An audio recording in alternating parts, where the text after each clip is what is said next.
Hey everybody, welcome to Reflections, the wisdom of Edgar Cayce. We're coming to you as always courtesy of our broadcasting partner moretalk.tv. Joining me today on Reflections is Karen Noe. Karen Noe is a renowned New Jersey-based psychic medium, spiritual counselor, and a healer with a 2-year waiting list. She is the Hay House, author of Your Life After Their Death, a medium's guide to healing after a loss, and also Through the Eyes of Another, a medium's guide to creating heaven on earth by encountering your life review now. Karen is the founder of the Angel Quest Center in Ramsey, New Jersey, where she teaches classes, gives readings, and practices alternative healing.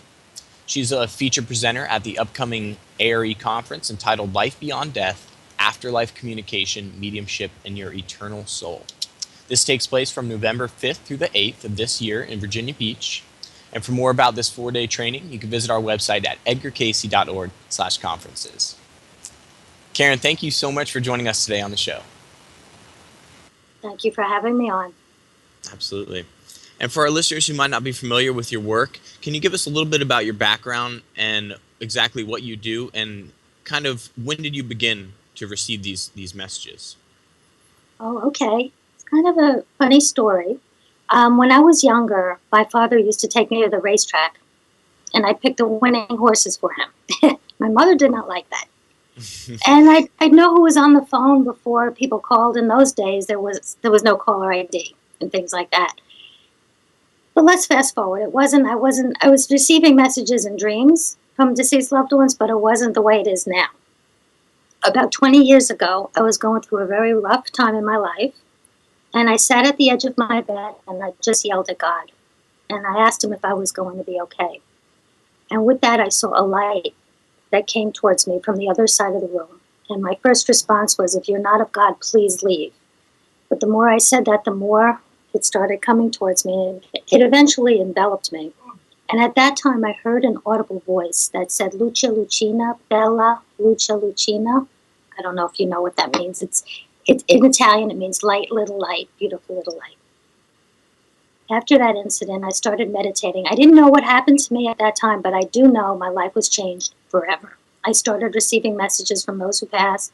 I started seeing the angels and feeling the angels. And by the way, angels are different than people who've passed. So, and ever since then, I started meditating, and I found out who that light was. It was St. Francis of Assisi. And for those who read my books, I have 3 out now. I'm on my 4th one currently. But it's always about peace and love, and the animals are always thrown in there somehow.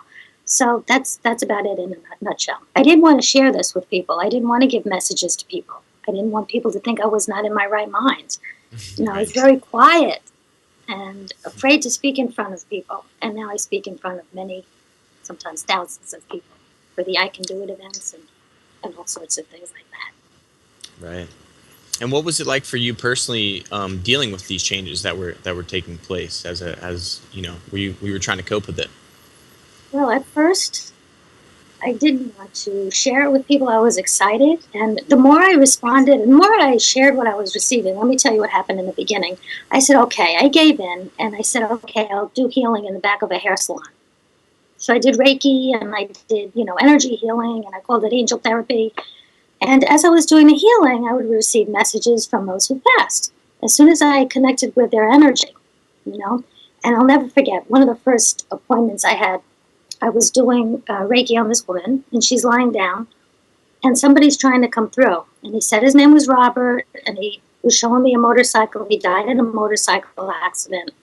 But then he showed me a kangaroo with boxing gloves.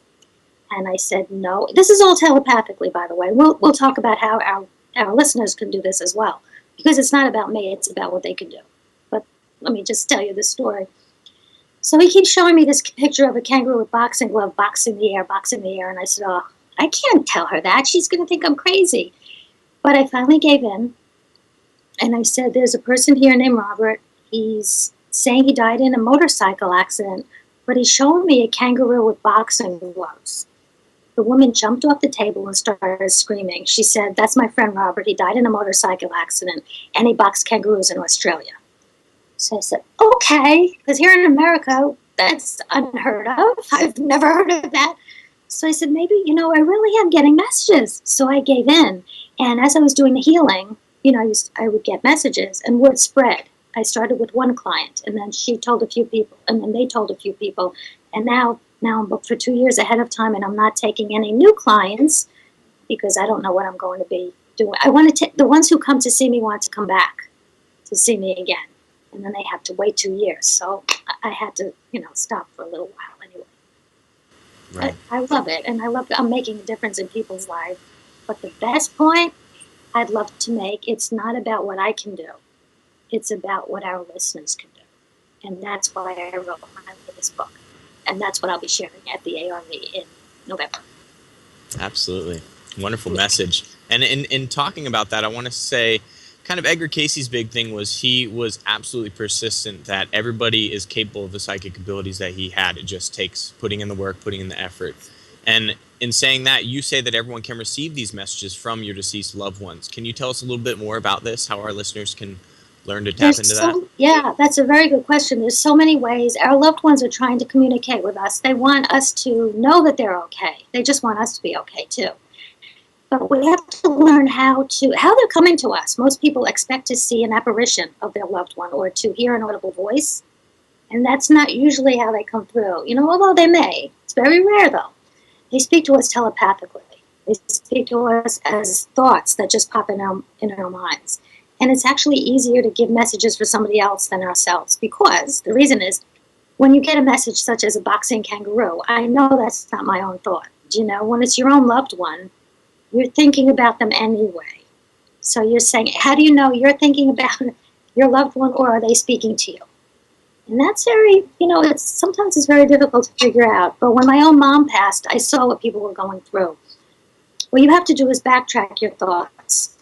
Okay, so if you're thinking about your loved one, I hope you can follow this. A thought will trigger a thought will trigger a thought. Okay? That will be you.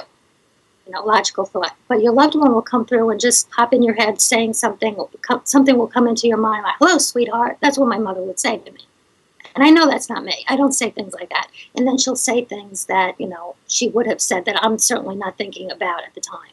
But it's very subtle, and that's what I like. I like to teach people how to receive these messages from them. But there's many other ways of receiving messages as well. Should I keep going? Yeah, absolutely. Please share some more. Yeah. Okay. I don't want to talk too much. Oh, no, you're fine. Please do. Okay. Another way I would say is to ask them to give us signs to let us know that they're around. And these are, I call them without a doubt signs. Okay, so they're trying to get our attention. And if we're not paying attention, they'll stop. Some of these signs would be, first of all, let me backtrack. They come through in the personality as just like they were when they were here on Earth. So if they were loud when they were here, they will continue to be loud. If they were quiet, they're very quiet. They were funny, they'd crack jokes during appointments, during their messages and such things like that. So one of the ways that they like to come through is they like to use their energy to come inside of a bird, a ladybug, a butterfly to let us know they're around us. It wouldn't be any bird or a ladybug, butterfly. It could be a turkey, but any bird, they're able to use their energy to go inside of the animal. They're not always the animal, by the way. But it would do something that it normally wouldn't do, such as peck at our window, land on us, scream. If I may, I'd love to share some stories, as I'm going, my own personal story. Yeah, of course, please do. For example, my friend Marion, she passed, and she was very loud, and she was very sarcastic, funny, but sarcastic. So what I did was, after she passed, and I know we need to ask our loved ones to come through, because many times they are trying, we're not paying attention, and sometimes they need our permission. They say, is it okay to give you a sign? And you say, please, yes, give me a sign, and then they will. So what I did was, after Marion passed, I wrote a letter to her, which I also talk about in the book, but I say how to write a letter to deceased loved ones. You just tell them how much you love them and the great qualities they have. And at the end of the letter, I said, Marion, let me know that you're aware of what I've written to you. 2 days later, 2 days later, I have mail. I'm walking down the steps to my porch to put the letters in my mailbox, and a bird is screaming at the top of his lungs in my driveway, just screaming as if to get my attention. So I look over, immediately I know it's Marion. So I said, oh my God, Marion, I love you, Marion. Oh my gosh, this is so wonderful. My neighbor is across the street looking at me like I've lost it for sure. But I did not care. So the bird, now birds don't normally do this. So what I would say to our listeners is they would do something that normally the animal would not do. So animals do not usually scream at you. So the animal followed the bird, screaming at me, followed me to the mailbox, landed on top of the mailbox, looked directly in my eyes. Now, birds don't normally do this. And I had my cell phone in my pocket, and my son was in the house, and I called him. I said, quick, Tim, come outside. Marion's here. He said, huh? I said, Tim, just come outside. Because I wanted him to experience what I was experiencing. And he saw the whole thing. And then eventually she flew away. And 2 days later, a mutual friend of ours called me up and said, you're not going to believe what Marion did. And I said, I sure will. What did she do to you? And she said, Karen, I just painted my kitchen. I opened the sliding glass door to the kitchen. A bird came flying in, dirtied all the walls, and then flew right out the window. And she said, thanks, Marion. So what I'm saying to the listeners, that was typical Marion. Okay, so that's how she came to us, as a bird, but a loud bird, and a kind of well, I can't say obnoxious because it was kind of cute, but that was her personality. So that's one way. So there's many other ways. I don't know if you want me to continue with different signs, or do you want to move on? Yeah, absolutely. Yeah, if you can share with us a few other signs, because I know there's so many, there's different ways that people receive the signs, so I'd like to help our listeners out if they're dealing with that. Absolutely. So there's sometimes they like to give us the same numbers over and over, whether it be 1111, 4444, or their birthday, your old address, but you'll see it a number of times. You keep repeating, you look at the clock, it's always your mother's birthday or your grandmother's birthday, something like that. My voice is coming back. Do you hear my voice is coming back? Yeah, are you getting a little bit of echo on your end? Yeah. Okay, now it's better. Is it coming in and out, or is it consistent? Much better. No, it's better now. Okay, great. Well, what happens is sometimes they like to pay attention, in other words, pay attention. And if it's your mother's birthday, your grandmother's address, you will know right away who it is. So something like that. Right. So if a car cuts you off, instead of getting angry, look at the license plate. And it might be your address, their name, something like that. And they're telling you to pay attention. One of my clients yesterday, she came to see me. She said, oh, I'm so excited because I always tell people about signs. And she said she just went to the cemetery to see her father and her mother in the cemetery. And she said, Mom and Dad, please give me a sign to let me know that you're aware of that you're aware that I'm here and I love you very much and I want to know if you're okay. And she said she pulled out of the cemetery and a truck cut her off. And on the side of the truck, it said Nunzio's son. And Nunzio was her father's father. So she knew right away that her father was saying, hey there, I'm here. So she was just so excited. First of all, Nunzio's not a common name. And it said Nunzio's son. So that type of thing. That's wonderful. Wow. Yeah. Another way they like to come to us, they like to use their fragrance. All of a sudden you'll smell, whether it be their tobacco smoke or perfume, something like that for no reason, flowers. There's so many. Electricity, they love to play with electricity, turn it on and off, things like that. They love to leave things in our path, such as feathers, coins, and things like that. Have you ever received anything like this? Absolutely. I know I'm turning on you. Yeah, feathers are a big thing. Yeah, absolutely. Yeah. Pretty much all those, all across the board, and more. Yeah. And I'm sure you know that it's a sign. Yes? You do, absolutely. Without a doubt sign that you talk about is absolutely, it's 100% true. And it makes you feel so wonderful. It makes you feel like, wow, they really are here, because it's usually at the lowest point in your life when you really do need a sign, or you're just saying, I really need a sign to let me know if you're here. Real stuff like that. Okay, let me think. There's another way they love to come to us in dreams. Now, there's two types of dreams, and I want to tell the listeners there is a difference. When they come to us in a dream, it will feel like you've won the lottery. It will feel, sometimes they don't even speak. Sometimes they do. But it will feel wonderful. will feel like they are right there with you. Whereas a dream from your subconscious it'll feel frightening and how they passed and regrets and all of that. That's not them. That's you. That's your worries about and your guilt and all of that. So a typical dream from your loved one, you wake up and you say, wow, this is wonderful. If I may, I'd love to share another story. Absolutely. Yes, please do. Okay. My mom, as I stated before, she passed 4 years ago. And I just needed to hear her voice one more time. So I started saying, Mom, I really would love to hear your voice just one more time. And I know a few minutes ago I said they don't usually come as voices or as an apparition, but, usually it's the signs and they speak to us telepathically. But I was going to be brave. And I said, yeah, Mom, I really would love to hear your voice one more time. So what happened was I went home from work one day. I was so tired and I took a nap. And I had a quote unquote dream, but it was not a dream at all. I dreamt I was in a crowded place, and all of a sudden, over the loudspeaker, I hear my mother's voice, and she said, I have an important announcement. I have an important announcement. I am okay, and I love you.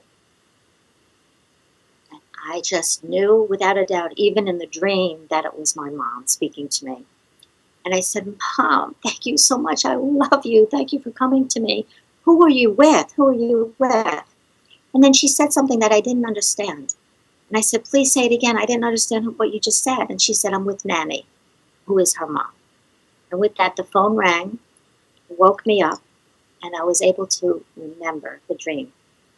And I felt like I won $1 million. Now, I want to say, most of the time you need to wake up after the dream or else you won't remember it. So what I would tell you is to ask your loved one or the angels, and again, they're different, to come to you in a dream and to wake you up after the dream so you'll remember it. It'll feel wonderful. Wonderful. And just then you made this distinction, and I know you make this very clear about the angels and your deceased ones. And can you tell us a little bit about that distinction and what your experience has been with both sides of that? Absolutely. As stated before, our loved ones their personality when they come through, it's just like when they were here. So if they were quiet, they're quiet. As Marion came through, she was very loud. The angels, when they come through, they feel bigger. If I could put it into words, you really can't put it into words, but even more loving and more, it just feels amazing. And their messages will be total love and peace and all of that. It's different. It feels bigger, if that makes sense. Yeah. The angels had never been here in a body before. So we all have guardian angels, all of us. And then we can also call upon the archangels. There's many archangels, but I like to mention the 4: Archangel Michael, Gabriel, Raphael, and Uriel. And I call them my 4 buddies. And they all have different purposes that they do. Archangel Michael takes away negativity. Archangel Gabriel helps us to communicate. Archangel Uriel helps to bring peace in our lives. And Raphael helps to heal on many levels. So the messages are different. Right. Absolutely. And I'm curious, some of our listeners are probably, dealing with a lot of these things themselves. And I think the reason why a lot of people struggle is because we generally try to avoid the idea of death. We don't educate much about it, and we especially don't educate about what happens when somebody passes over and the sort of things that we're talking about today about how to communicate with somebody who's deceased. So I guess in saying that, can you tell us a little bit about what happens to us after we die? Because I think there's just a lack of information about what genuinely goes on. Sure. So this is from all the messages that I've received all these years, and also from those who've had near-death experiences, who've come back and talk about it, that actually were clinically dead, and they come back to talk about it. What happens after we pass is complete love. Our loved ones meet us on the other side, along with our animals, our pets. Heaven wouldn't be heaven without them, for sure. We're able to see how we have affected each person in our lives. We could see through their eyes how we affected them, whether it was good or bad, as if we are the other person. In other words, we go through a life review where we could see the bigger perspective, the bigger knowing. It's not that in whole eternity you're going to be suffering because you hurt somebody. But what will happen is you'll be able to feel how your actions affected somebody else. And it's that aha moment. I really know what I did now. I really feel it. That type of thing. It's a place of complete peace and love. I cannot even put it into words what it's like because there's no words to explain it. No suffering, no anger, no no negative emotions. It's only love. They could be wherever they want to be with a thought. They could be Right. with our loved ones, and they often say they do. It's not that we're taking them away. We're not keeping them from, I'm trying to find the words, we're not hurting their peace, but I'm trying to find the word, that's okay. If we call upon them, because they want us to know that they're okay. Their Right. line, the bottom line is what they say to me is, we're okay, we want you to be too. And heaven wouldn't be heaven without being with you. Isn't that true? It really That's a is. beautiful message. Yeah, absolutely. And for our listeners out there who are looking for maybe some practical tips about how to maintain that connection with our deceased loved ones, can you give us some advice in that realm? Sure. I would say, first of all, do everything I was saying before. Ask them to come to you in a dream and wake you up after the dream. And be persistent. Don't give up. Don't be upset if it doesn't happen right away, because it will be at their time, not at our time. Okay? Um, Ask them to give you signs. I call them without a doubt signs, as I said before, to let you know they're around you. And believe me, you'll know without a doubt that they're around you. I would say, meditate. That's Edgar Cayce said it the best. Praying is talking to God, but meditating is listening. And you need to listen as well as to speak. As any communication, communication with any relationship, you need to listen as well as to speak to them. So set aside time, even if it's 5 minutes every morning or afternoon, whatever time is best for you, with the intention of connecting later on in the day. Because you don't want to communicate with them as you're meditating, because then it really won't be meditation. So you'll quiet your thoughts in order to hear them or feel them later on in the day. It's like putting gas in the car. You put the gas in the car so that you could drive your car the rest of the day. Right. Absolutely. And I know another thing that our listeners might be having a little difficulty with is kind of navigating their way through the spiritual maze with what's out there, and especially when it comes to psychics and mediums within that within that field. In saying that, can you tell our listeners what they should expect when they go to a reputable psychic medium, so that they can find somebody that will work for them? Absolutely, and I'm glad you asked that question. First of all, be patient. If you go upon the recommendation of someone who's been to the psychic or medium, you have to feel good when you go to a psychic or medium. Okay, if you have to wait a few years or a year or so, it's okay. There's a reason for that. So be patient and wait. When they talk to you, when they give you messages, it should be very specific. It should maybe give names or some details that the psychic would never know. Something that maybe happened in childhood, or their pet that died who's with them, things like that. So you want something very specific, very not general. Your grandmother's here and loves you very much. You need something specific. And you have to feel good with the person. You have to feel a connection with that person, the psychic, or else, you'll say, I just didn't feel right about that. So, and you know what? Our loved ones cannot come through 100% of the time. And a good psychic will say, I'm sorry, there's nobody here right now. I'm very sorry. I can't make somebody come. But if they're here, I'll give you the messages. That's being honest. Because they don't come every single time. But maybe the one you want to come through is not there, but another loved one is there. But chances are the one that you want will come through. Excellent. So go for the messages that really mean something to you. Right. And Karen, in your book, you explain how we can raise our vibrations so that we can better be able to communicate with those who have passed over. And I know this is a topic that so many speakers, so many authors talk about raising our vibration. It's such a essential part of our life as we move through our spiritual path. Can you please tell us a little bit more about this, what you talk about how we can raise our vibration? Absolutely. Well, the reason why, first of all, that we want to raise our vibration is because our loved ones and the angels are on a much higher vibration than we are. So we need to raise our vibration to be more on par with theirs. One of the most important ways to do that is to forgive. I cannot stress this enough. And I always tell people, you forgive. It's not the snake bite that kills us. It's the venom that's left behind. So if you don't want to forgive for them or somebody else in your life, do it for yourself. It really is worth it, and you will raise your vibration immensely, and you'll feel better, and you'll just be attracting more, better people in your life and things like that. Be more compassionate is another way to raise your vibration. Try to see through other people's eyes instead of waiting until we pass to go through our life review. right now, right here. Try to see through each person's eyes what they're going through. Try to see where, instead of saying what they did to us, try to see where they're coming from and have more compassion about that. Another way would be to eat more of a plant-based diet. I know not many people want to hear that, and I'm not telling you that this is for everybody. It's not that I'm telling everybody to be vegan. But what I would say is for each person to try it and to see if they feel better and if their connection to their loved ones and the angels is better. What happens is we ingest, the pain and the suffering of the animals. And when you're psychic, when you are very open, you feel that a lot. So what I would say is if it doesn't resonate with you, and by the way, anything that I say does not resonate with you, don't accept it. That's what I tell everybody. You have to feel good within yourself. It's the God within you that says yes or no to whatever I'm saying. Okay? Other ways, I have a little list here. Be grateful. Pray and meditate daily. Become more aware of the angels and deceased loved ones. Reprogram your thinking.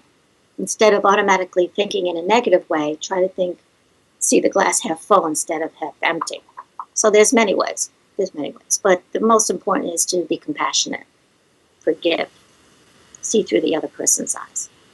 And you'll see your vibration will raise. And how do you do that? Meditate. Absolutely. Wonderful advice. Thank you. And I'm curious, how can we step forward after a loved one's death? Because I know so many people have experienced some very profound, just emotional experiences as they go through losing somebody who's so close to them. And you talked in the book about kind of setting new goals for our future as we move through the grieving process and the loss. Yes. While at the same time, you also talk about maintaining our connection with the celestial realm. Can you tell us a little bit more about this? Sure. So after your loved ones have gone, as they state over and over, they are okay, and they want us to be okay. They don't want us to be sitting home, moping around, not going out. It is not disrespectful to go out again. For example, if somebody's lost a loved one, a husband or a wife or a girlfriend, boyfriend, I have clients that wait 10 years because they think it's disrespectful. But every time they come, their loved one says they don't want them to be alone. They want them to be happy again. They're not cheating on their girlfriend, boyfriend, whatever it is. Their loved one is not in the body anymore. So to understand that their loved one wants them to be happy, it's not disrespectful. It's important to set goals. Get out with family and friends and do things that make you happy, feel alive again. Some other ways would be to maybe do things in your loved one's memory, such as set up a fund for them or speak in front of groups of people for that cause. Things like that. Keep their memory alive is a very, big thing. Keep their memory alive. Talk about them a lot. Don't just say, okay, they're not here anymore and just forget about them. Most people don't. But they think, what happens is many times when the living loved one comes to see me, they're very upset with their friends and family because they don't discuss the one who's passed. Whereas the living loved one thinks about them all the time. So it's good to talk about them a lot. And a very important thing to do is to banish guilt. No more regrets. Nothing you could have said or done would have changed anything. They left when they did. It was their time. And they see the bigger perspective. If you did something that hurt them in some way, they see the bigger picture. They see why we did what we did. No regrets. Okay, no judgment. Right. That's it. Absolutely. And Karen, what I love about your work is you have so many amazing messages. Your message truly is one of peace and compassion and love. And it's an amazing thing to bring out into the world. I'm curious, what do you wish to tell our listeners who have lost a loved one about kind of how best to heal and move on with their lives? Because I know all of our listeners out there have had to deal with this grieving process. So what would you tell them? I would tell them to take as much time as they need to grieve. And if they feel good one day, get out and do whatever they need to do to be happy. And if they need to grieve and sit home and cry, do it. But to try sometimes, go for a walk, do something like that. The most important thing is their loved one truly, without a doubt, they're okay. And they want us to be too. It doesn't matter what they did. They're not, how do I explain this? Okay. They're able to see through everybody's eyes how they affected people, as we talked about before. But it's a knowingness. It's not eternity, damned in hell type of thing. It's a knowingness. Um, the bottom line is ask them to give us signs, to let us know that they're around us, come to us in dreams, as I stated before. There's so many ways, but keep that connection alive because they're still around us. With a thought, they're there. Absolutely. And what has been the most rewarding thing for you personally as you've gone through these many, many years of being a medium and being there for other people and helping to make that connection? How has that changed you? How has that shaped who you are? It's changed me forever. The most important thing, I could see how somebody who's been to 20 years of therapy in one session has changed, and they keep emailing me saying how I've changed their lives. It's not me, though. I want to say that again. It's not me.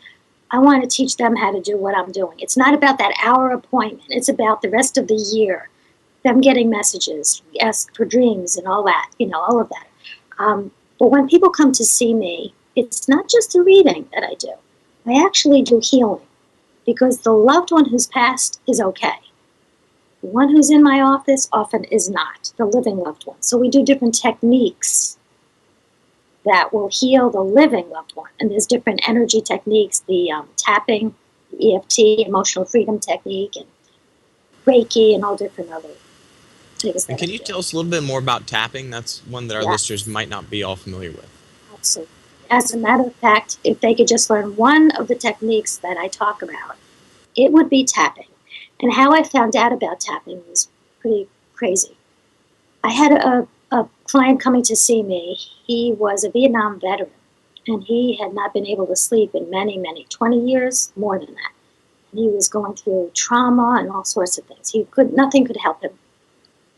So I asked the angels, I said, what can I do for him? What am I supposed to do for him? And a book fell off my shelf, literally fell off my shelf. And it was the Emotional Freedom Technique, EFT by Gary Craig. It was a little book that I had on my shelf. I never even read it. I said, okay, I think I'm supposed to look at this, but I'll never be able to read it by the time he gets here. So I opened it up, and on the page I opened it up to, talked about veterans, how it helps post-traumatic stress. So what I did was I gave him, when he came to the office, I said, you're not going to believe what just happened. I think this book is for you.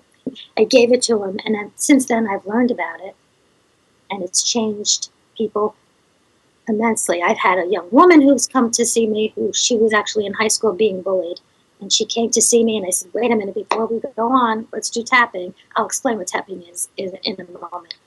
And after a few rounds of tapping, gone. All the angst was gone. She stopped crying, and it was just amazing. What tapping is we have acupuncture points on our bodies that correspond to negative emotions, whether it be anger, grief, jealousy, whatever it is, that when you tap on these points as you're experiencing the emotion, you have to be tapping it as you're experiencing the emotion. You can actually move the anger, grief, fear out, and you will feel 100% better. And the points are something like this and here, and it looks silly, and I'm aware of it. But as we're tapping, I tap with the person, and there's different acupuncture points, and if they're angry, I tell them to shout and yell and let it all out. And by the end of a couple of rounds of tapping, they don't want to yell anymore because they're not angry, or they don't want to cry anymore because they're not upset. I'll give one more story. When my mom, I always love to share my personal stories. I had somebody coming to see me for an appointment who waited 2 years to come to see me. And she was on her way. She's coming from 2 hours away, and she's on her way to come to see me. And my phone rings, and it's my mom's doctor saying my mom only has 2 weeks to live. I was hysterical. I didn't know what to do. And I didn't want to call this woman because she waited so long. So I said, what am I supposed to do? I'm going to practice what I preach. So I sat there and I just started tapping, and I'm crying. And see, this is when it works, when the emotion is right there. When I was crying at the moment, that's when it worked. So I'm tapping, and I'm just saying, I'm going to miss you so much, and I don't know what I'll do without you. And I'm just tapping on the points. By the time the woman came in to see me, I was okay. I couldn't believe it. Nothing would have helped me as much as that. There's no way. There's no way. So when this happened to me, I said, I have to teach everybody what just happened to me. How much it helped me will help everybody else as well with their grief. Wow, wonderful. Yeah. And I'm curious, what was it like for you as you made this transition onto kind of a bigger stage where now you're talking to thousands of people? Is it more difficult to make that connection with the individual, or what has that transition been like for you? For me, how does it feel to me speaking in Yeah, front what of has that large groups? transition been like as going through a medium and then also, going on now that you're on such a big stage, you're talking in front of thousands of people. Okay, well, I Has it speak as if changed things for everybody's, you? How's that yeah, evolved? everybody's going through the same thing. So when I speak, it's pretty much everybody's thoughts, how they're grieving and everything. And I go through step by step how to, heal and how to do the tapping. It is different for myself in that I was very shy, very, very shy as a young girl. And people who come to my classes now, they say, Karen, that's you? I say, I know, I can't believe it. The reason is it's not about me. It's not. And when I realize that it's not about me, it's about healing people and helping people, that's when I'm able to do it. But it's much better, I think, the one-on-one because I do healing and it's personalized. But when I'm on stage and speaking to a lot of people, it's almost as good because I try to, I answer everybody's questions and stuff like that. So I'm glad I'm doing it. I'm very blessed to be able to do this. But again, I want to say it's not just about me. It's about what others can do as well. Very Absolutely. important. It's a beautiful message. And I think that message really resonates well with the Cayce message, which was all about self-empowerment. It was, I want to teach you through the readings how to do all this and bring all this information out to the world. And I guess in saying that, Cayce also talked about the uniqueness of our time and how we are all going to have to go through this kind of dealing with the things that are going on inside of us, learning to connect better with the celestial realm, learning to connect better with ourselves, to doing things like meditation, practicing things like holistic health. And you said that was an essential part of what we're going to go through now. And is that something that you're feeling and getting to experience with the clients that you're working Oh, with? absolutely. Absolutely. I feel it's much stronger now than it ever was before. And more people are becoming more aware that this is not all there is. And I tell people, people who are scientific, I tell them that energy doesn't begin and it doesn't end.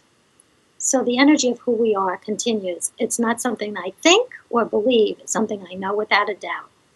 And my wish is for everybody for that too. Wonderful. And Karen, coming up in November, you're going to be a featured presenter here at the A.R.E. conference. And this conference is entitled Life Beyond Death, Afterlife Communication, Mediumship, and Your Eternal Soul Conference. And for our listeners, that's November 5th through the 8th, and we'll give them all the information to register that. But I'm curious, what do you hope your conference attendees take away from your conference presentation? What do you hope they experience? I'm going to teach them how to heal. I'll be going over the emotional freedom technique. That's very important. I'll be teaching them how to receive signs. I'll be teaching them how to meditate the Edgar Cayce way. I'll be teaching them how to give messages for others. They'll actually do messages for other people so they can see they really can do this. So we'll do different healing techniques and different energy, the Celtic weave to protect our aura, how to raise your vibration, and how to move on after losing a loved one. So it's going to be a wonderful weekend. I just hope whoever needs to come will be there. Excellent. Absolutely. I'm sure that will be the case. And Karen, you're so full of personal stories, what I think is so amazing about your teaching style. I think people really relate to that. They love to hear the personal stories because there's always some little tidbit that you can gather out of each of your personal stories that, okay, I can apply that to what I'm going through. I guess in saying that, is there any other personal stories that really stick out in your head that you think our listeners might help our listeners? Yeah, please, if you can, just share another one for you. Well, maybe one of your favorites. Yes, my mom, again, I have to bring her because she's the only one that really was close to me that has passed. But she was a very giving person. So as I stated before, the personality of the person after they pass, they come through in the same way as they did when they were here on Earth. So it was Christmas time and she was in hospice. And she's in and out of consciousness. And she said, there's 7 people crowded around her. And she wakes up and she says to me, oh, Karen, I didn't get anybody a Christmas present. I don't know what I'm going to do. And I said, Mom, it's okay. Don't worry about it. No. I have to get them Christmas presents. I said, Mom, no, don't worry about it. She said, Karen, please, do you have 7 singles? So I said, okay. And I had to ask people around. I didn't have 7 singles, but eventually I had $7 bills, and I gave them to her. She goes, "Thank you. One for you, one for you, one." She gave it to $1 to each person in the room. And she looked at me in my eye and she said, "Karen, I'm going to pay you back." I said, "Mom, don't worry about it. It's really okay." "No, no, no, no, no. I'm going to pay you back." Okay. I forgot all about it. She passed on January 3rd. A few days later, I come to my office and there's a dollar bill in my waiting room. So I said, "Oh, I must have lost money." So I pick it up and I put it in my pocket. And I went into my office and there's a dollar bill there. Didn't think anything of it. I pick it up and I put it in my pocket. I said, "Wow, what's going on? This is weird." At the end of the day, I go to my car and there's a dollar bill by my car and I hear my mom's voice. And when I say I hear, it's telepathically. Remember what I said before, it comes as just a thought. "Hi, sweetheart." She says, "I told you I would pay you back." I said, "Oh my gosh, Mom, you really didn't have to pay me back, but I'm glad you did." But here's the best part. A few weeks later, a friend of mine, she did a shadow box for me with pictures of my mom and different memorabilia. And she didn't know about the story about the dollar bills. She said, "Karen, you're going to think I'm crazy, but I had to put $1 in here. Does that mean something to you?" And then I had to tell her the story. So up until this moment, I've received my $7 back. So that's leaving things in our path. So she's been leaving things too.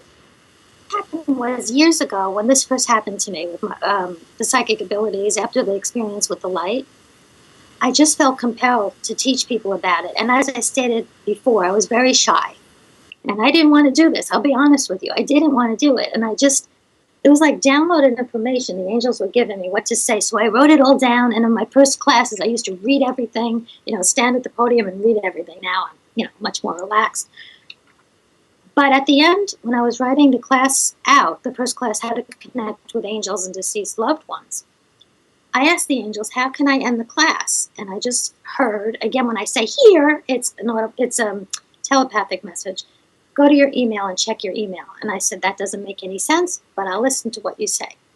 And in the email, there was an email from my friend Faith, who sent me one of those pass-along emails, which was perfect to say at the end of my class. And to this day, I always end the classes with this. If I may, can I share it with you?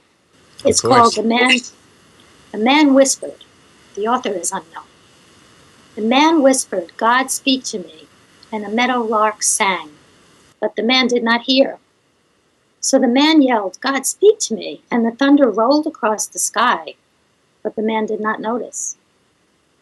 And the man shouted, 'God, show me a miracle.' And a life was born. But the man did not know. So the man cried out in despair, 'Touch me, God, and let me know that you're here.' Whereupon God reached down and touched the man. But the man brushed the butterfly away and walked on. Don't miss out on a blessing because it isn't packaged the way you expect. Be open to receive, and you will." It's true. I love that. That's beautiful. And it's so true. It really does. Synchronicities and little signs, they will come in all different packages. So you've really got to stay conscious of it. Absolutely. Oh, wonderful. You really are okay. Karen, thank you so much for joining us today on the show. It's really been an honor listening to you and just getting to enjoy your own personal wisdom. So thank you so much for sharing all your stories and for sharing all the wonderful tips for all of our listeners. We really appreciate that. Have a great day. Don't miss your chance to catch Karen in person at the Association for Research and Enlightenment in beautiful Virginia Beach, as she is a featured presenter at the upcoming conference entitled Beyond Death, Afterlife Communication, Mediumship, and Your Eternal Soul. This conference takes place from November 5th through the 8th of 2015. And if you'd like to register for this and other conferences offered here at the Association for Research and Enlightenment, you can visit our website at edgarcayce.org/conferences. On behalf of everyone here at the Association for Research and Enlightenment and moretalk.tv, I'm your host, Brenton Bickerstaff. I hope everyone has a wonderful week, and thank you so much for tuning in to Reflections, the Wisdom of Edgar Cayce. Much love.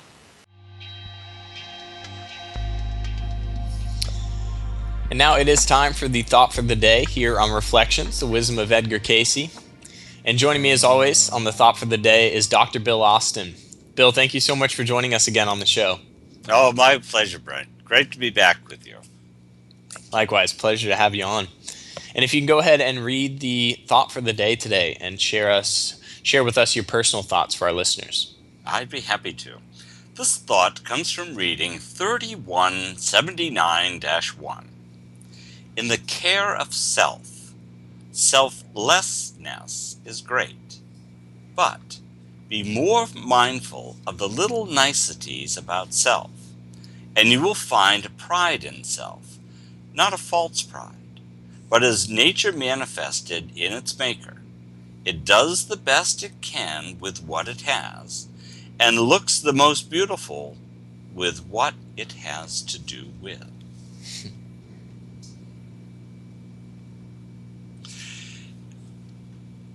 Years ago, there used to be this buzzword. You may not be old enough to remember this, Brent, but for us old-timers. And it was this selflessness. Well, then the question is, well, how do I be selfless? And how do I condemn people if they don't recognize my selflessness? To me, it was really kind of a disturbing word. How do I always put other people in front of me?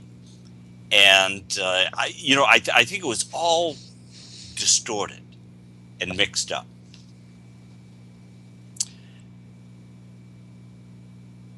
We talked in the past about looking at our mental attitudes. I believe you called them mental patterns. And by doing that, if we kind of keep a log of that, we can see when I've been a nice guy and when I've been not such a nice guy. What's my pattern in there? And he's talking about write down these little niceties. When something happened and you didn't flare up, but you were a little bit kind to someone, and you didn't blast them out, or maybe you sent them a little blessing.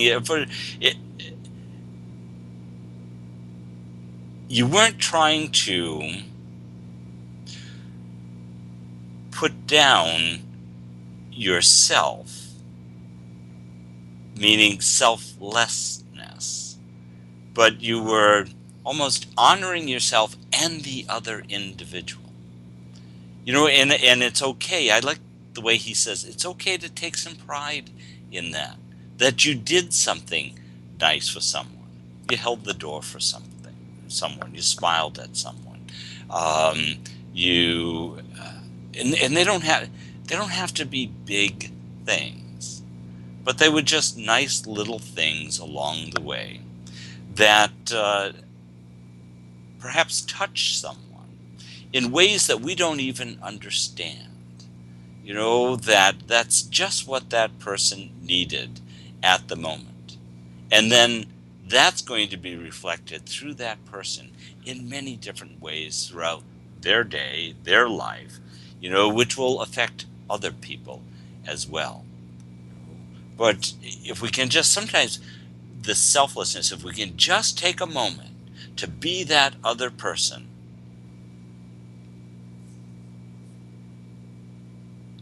and be nice to them, I think we fulfill a lot of our purpose for being here. Yeah, absolutely. And you raised a great point in that. I want to take a second to break down this word, because he says in the care of self, selflessness is great. And he's not saying to completely neglect yourself, because he clarifies that in the next sentence. But selflessness just simply means less of self. It doesn't mean you have to completely forego yourself. It just means that you have to try to think less and less of yourself in the best way that you can, and constantly just give yourself credit, because we are learning to become selfless. Whether we recognize our progress or not. And he goes on in the next sentence to say, but be more mindful of the little niceties about self, and you will find a pride, not a false pride, but you'll find this incredible sense of pride. And that's what it's all about, is thinking less and less of self, but also remembering to pat yourself on the back, to remember that, I have these talents, I have these skills. Give yourself credit for that and remember that this is your gift that you have to bring out to the world. So it's so important to be selfless and give as much as you can, but you also have to remember to bring it back and say, you're doing a great job. You were able to make this person smile today. You were able to help lighten their load a little bit. You were able to, just make their life a little better.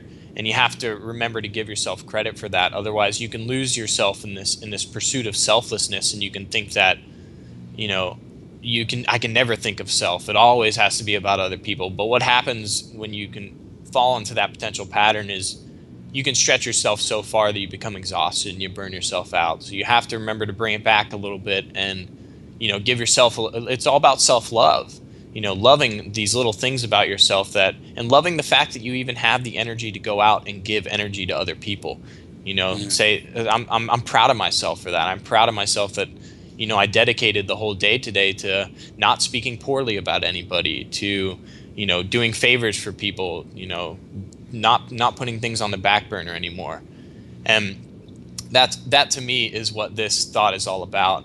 And he goes on and gives you that little tidbit at the end that says, basically saying that everything is doing the best that it can right now and everything is working out to its best. We just have to continue to, give ourselves as much as we can, and also to give ourselves as much credit as is due, so that we can continue to keep that fire going, so that we can continue to do the incredible work that we are. But I love also he says but as nature manifested in its maker, it does the best it can with what it has, and looks the most beautiful with what it has to do with. And I love this because it reminds me of that idea. No matter what you do in life, no matter where you are, it's important to bring beauty into everything that you're doing. The simplest tasks can be so beautiful if you fully put your intent into it, coming from a good place, and immerse yourself in, what is commonly the new age idea of the now, to immerse yourself in the now and fully experience the moment. And Cayce stresses how beautiful it is when people do that there's this innate beauty built into everything that you can see when you're doing what you're supposed to be doing. And that it's in itself is life. That's the beauty of life that we so often can miss when we're being selfish. Yes. You really bring out some nice points there. And as you were talking about it, I was reflecting on things I've read in the past about the battle between our lower self and our higher self, or our egotistical self and our divine self. And I think it's the egotistical self that wants to get, and it's our divine self or our higher self that wants to give. And right. The giving of these little niceties in a very natural way. When you're talking about how the things in nature, when they give of what they have, from where they're at, that's when beauty really comes out. You're not asking any more. You're just, allowing them to extend their beauty. And I think our higher self will extend, these little niceties. And the more we can reflect on that and try to achieve that in a natural way, the better off we are. Yeah, I couldn't agree more. Bill, thank you so much for sharing that with us and for always joining us on The Thought for the Day. It's always a pleasure to have you on. Thank you so much for having me. I really look forward to this. Have a great day. Excellent. Thank you. You too.